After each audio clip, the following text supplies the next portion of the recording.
justicia, independencia, respeto, investigación, dignidad. Somos AFISPERÚ, Asociación Civil de Carácter Privado, sin fines de lucro. Prescripción de la acción penal. Y tenemos tres invitados destacados y queremos dar tres ópticas de este tema y vamos a empezar pues con un profesor universitario, propulsor del nuevo Código Procesal Penal y específicamente de este sistema acusatorio adversarial, un sistema acusatorio garantista con tendencia adversarial que se intenta pues implantar en nuestro país. Es un honor poder estar con todos ustedes esta tarde y poder compartir con ustedes estas reflexiones en cuanto a esta ley 31751 que trae nuestra atención y de la cual se dice mucho y se critica porque obviamente se establece o se dice que trae impunidad, que con esta no se va a poder perseguir delitos, en fin. Lo concreto real, más allá de ver si es buena o mala la ley, no es mi función hablar de eso, sino lo mío es hablar por qué existe la prescripción de la acción penal. Esos temas lo abordarán muy de seguro mi buen amigo, el profesor Alcides Chinchay, y con el profesor también Richard Carguancho.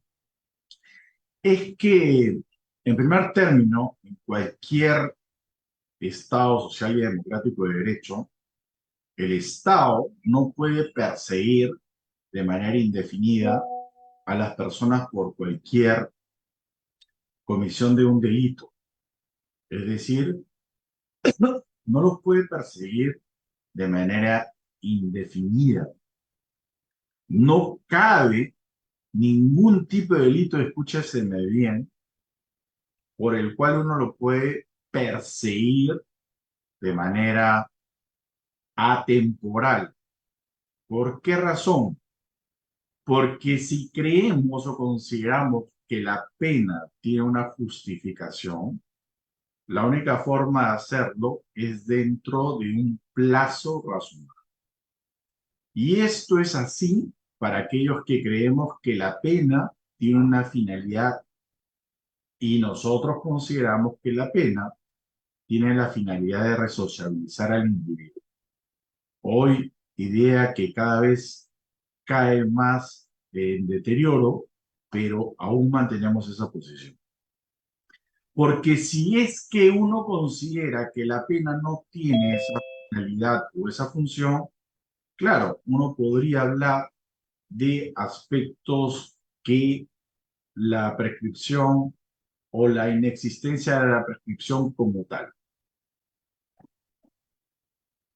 Entiéndase bien, como lo dice el profesor Daniel Pastor, sostener la imprescriptibilidad de los delitos no es más que hablar de aspectos de venganza pura, porque no resiste ningún aspecto de jurídicos.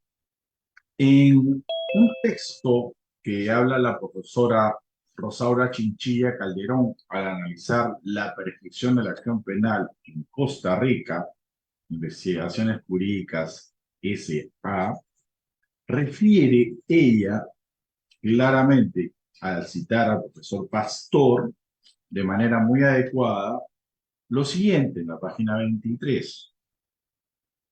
La determinación de los plazos y forma en que se interrumpe la prescripción en materia penal constituye un asunto de política criminal a cargo del legislador, el cual esta sala no tiene competencia para controlar y evaluar. Ojo, legislador. Resulta claro que la regulación de la prescripción de los delitos es un asunto de política criminal, de resorte exclusivo del legislador.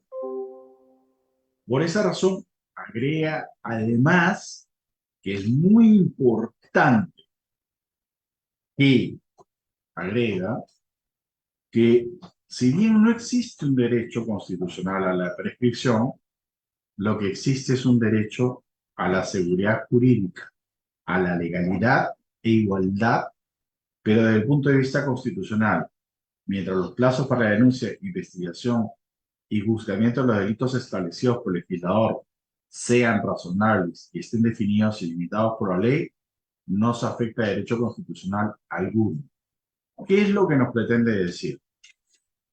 Que yo no puedo estar sometido a una indeterminación de una investigación.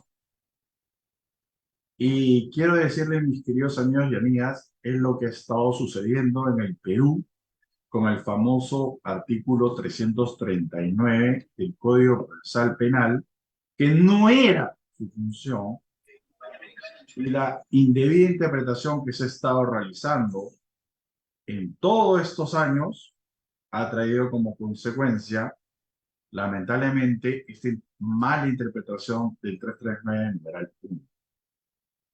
Por cuanto hasta antes se tenía muy en claro que solamente había dos plazos de prescripción: el plazo ordinario y el plazo extraordinario de prescripción. Y ustedes darán cuenta que el Código Penal reconoce esos plazos en la parte respectiva del artículo 80 y siguiente del Código Penal. Pero quiero ahondar un poco más. Es consensuadamente establecido que, vinculado al plazo razonable, a razones de seguridad jurídica y a razones también de política criminal, que el tema de la prescripción existe. Pero yo prefiero siempre hablar a dos motivos de la existencia de la prescripción, que son los que me hacen mayor sentido. Y yo considero que la prescripción de la acción penal existe por dos razones. La primera, por cuanto es algo innegable, que el tiempo es imparable. Y el transcurso del tiempo lo que va a hacer es que va a traer consecuencias. Y la primera consecuencia es probatoria. Lo que trae consigo es que va a impedir que el Ministerio Público o la policía pueda aportar pruebas de cargo o de descargo, con lo cual el error puede ser mayor, o también puede hacer que el investigado no pueda aportar elementos a su favor. Y el otro aspecto que se tiene también es que lo que hablábamos, la función o la finalidad de la pena se pierde. Por ejemplo, aquí, si quisiéramos juzgar a alguien que cometió un delito hace 50 años, pues no se cumpliría esa prevención general que tanto se llama en la pena, porque tal vez muchos de los aquí presentes ni entenderían quién fue esa persona o qué fue lo que hizo, porque simplemente le daría lo mismo. Entonces, esos aspectos que busca, nuevamente, como yo decía, los aspectos de la pena, no se va a dar hacia lo general y hacia lo particular, que es peor. Siempre pongo el siguiente ejemplo. Imagínense ustedes, nosotros vamos cambiando y vamos cambiando de la siguiente manera, porque el tiempo también trae no solamente sapiencia, trae dolencias también y trae cambios. Y aquí, imagínense lo que ustedes hicieron hace 20 o 30 años atrás. ¿Es razonable que te sancionen por lo que hiciste hace 20 o 30 años atrás? ¿Recuerdas cuando tenías 18 años atrás y sustrajiste o sustraíste el libro que tanto te gustaba de la librería tal? Pues es momento que pagues. Pero oye, pasaste tanto tiempo en libertad y jamás has delinquido. Es más, te has convertido en un fiscal o en un abogado de renombre o en un juez. Hemos visto que al final todo este tiempo ha servido que en libertad, sin delinquir, eres un hombre o una mujer de bien. ¿Qué sentido tiene retrotraer todo esto? Pues esa es otra de las condiciones o de las formas para aquellos que de la Europa continental creemos en la prescripción. Porque claro, el sistema anglosajón no piensa así, ¿ah? Porque para ellos la ley de talión, pues ojo por ojo, diente por diente, y hay que perseguir el delito, y por esa razón te pueden dar una pena de cadena perpetua más cadena perpetua y perseguir per seculum seculorum. Entonces, en esa línea, mis amigos, vamos viendo que la prescripción va teniendo varios problemas y sobre todo parto del tema de la concepción. Se ha olvidado. Aquí no estoy hablando de culpable o inocente, estoy hablando de la persecución al tiempo que tiene el Estado de perseguir un delito. Entonces, ¿el Estado peruano qué ha hecho? El Estado peruano, y aquí yo veo un grave problema, y un grave problema pernicioso, no me dejarán mentir, porque eso es lo que sucede cuando empezamos a distorsionar las cosas. Cuando ya éramos, cuando todavía teníamos ilusiones en el año 91, cuando todavía creíamos, cuando éramos inocentes, diría tal vez algunos amigos, sale el Código Penal del 91 con toda una corriente reformadora. Se establecía que el derecho penal cumplía una finalidad. Y fíjense un detalle, la prescripción de la acción penal contemplada en el artículo 80 tenía plazos máximos. ¿Cómo es esto? Y yo lo entiendo así hasta el día de hoy, pero no, la Corte Suprema, y lo digo claramente, lo ha desvirtuado a raíz de la persecución del caso de Fujimori, porque veía que es muy duro reconocer que estaban prescritos varios delitos. Para cadena perpetua, un primer marco de persecución máximo de 30 años. Para delitos de pena privativa de libertad, un marco inferior máximo de 20 años. Ese era el marco. Y no habría problema. Y aquí, ojo, cuando la pena se iba al máximo legal de la ley. Es decir, si el delito era de estafa, íbamos a 6 años. Perfecto. Y la prescripción extraordinaria iba a la mitad, 9 años. Nadie hablaba de que había que agregarle un plazo adicional en lo absoluto. Es más, en el año 96, un poco en la racionalidad y en la diferenciación, empecé a plantear esquemas de defensa de prescripción de la acción penal, donde sostenía que el plazo de prescripción ordinaria era el que tenía el Ministerio Público antes de abrir proceso penal, y el extraordinario se aplicaba cuando se abría proceso penal dentro del plazo de prescripción ordinaria. Es decir, un fiscal, para poder continuar una persecución penal, tenía que instar dentro de la prescripción ordinaria que se haga proceso penal. De lo contrario, perdía la continuidad de la persecución penal. Tesis que también la recogía el profesor Roy Freire en su texto de Causa de la extinción de la acción penal, un texto de color celeste. En esa medida,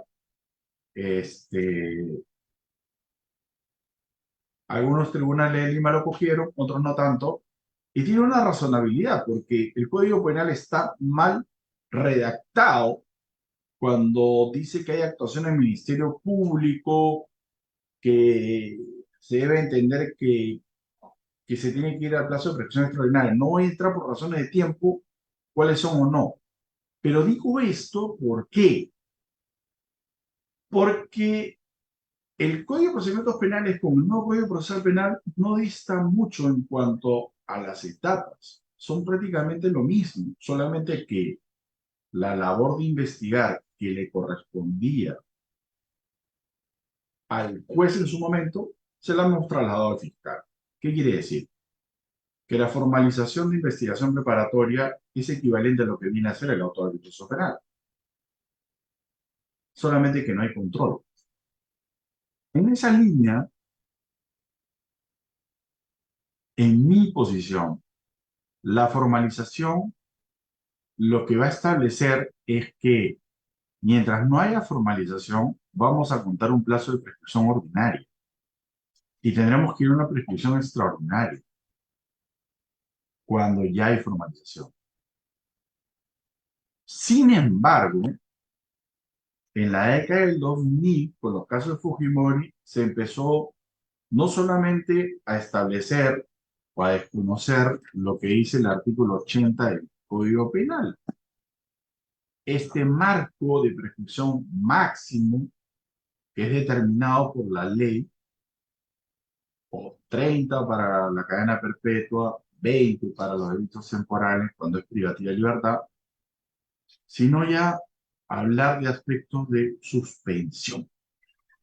Entonces ya se empezó a inventar prescripción ordinaria, más prescripción extraordinaria, más suspensión. Y a la primera que le aplicaron eso fue, si mi memoria no me falla, a la congresista Canchal. Y por eso la condenaron. Porque claro, como lo he dicho, el tiempo no para. Entonces, la única manera de poder sacar del sombrero un argumento para señalar e indicar que se podía condenar era diciendo que suspende.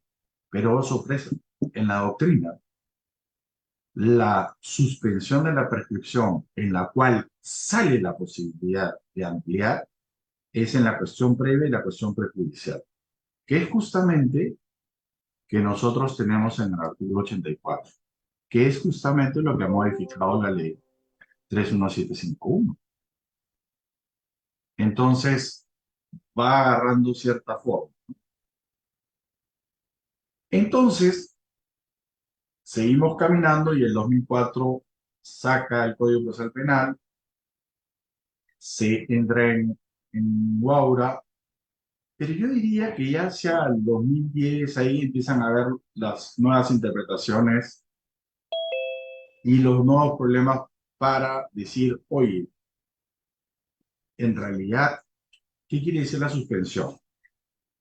Yo siempre lo entendí que era una interrupción, por eso es que como tal, la interrupción simplemente vamos a entrar al plazo extraordinario, o sea, pero no, pues, la Suprema buscó interpretar de una manera y dijo, no, no, es suspensión.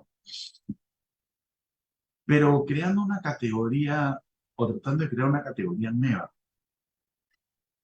y tratando de hacer notar que era un ampaime salvo, o sea, un fiscal que lograba formalizar, hacía un ampaime salvo y ponía prácticamente, paraba las manecillas del tiempo y ya no cabía que el tiempo corriera. Lo cual, como decía la profesora Chinchilla, sería inconstitucional. Que lo que le están diciendo es que ya no existe prescripción. O sea, mágicamente, la suspensión hace que los casos se vuelvan imprescriptibles. Y eso es abiertamente inconstitucional. Eso no existe. En pocas palabras nos están sacando la vuelta. Y aquí viene, y voy a ir cerrando para no usar el tiempo.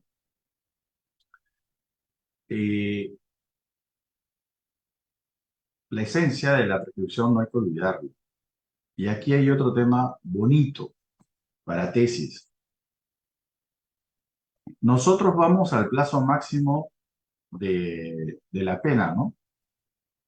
Y eso tenía sentido cuando el Código Penal permitía a un juez graduar la pena del mínimo al máximo. Pero ahora ya no es así. Lo modificaron, ¿no?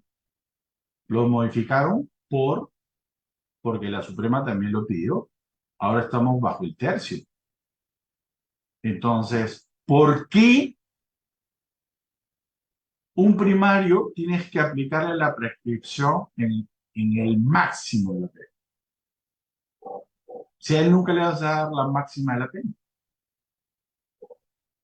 Entonces es doblemente inconstitucional, porque sabes que él solamente va a estar en el primer tercio.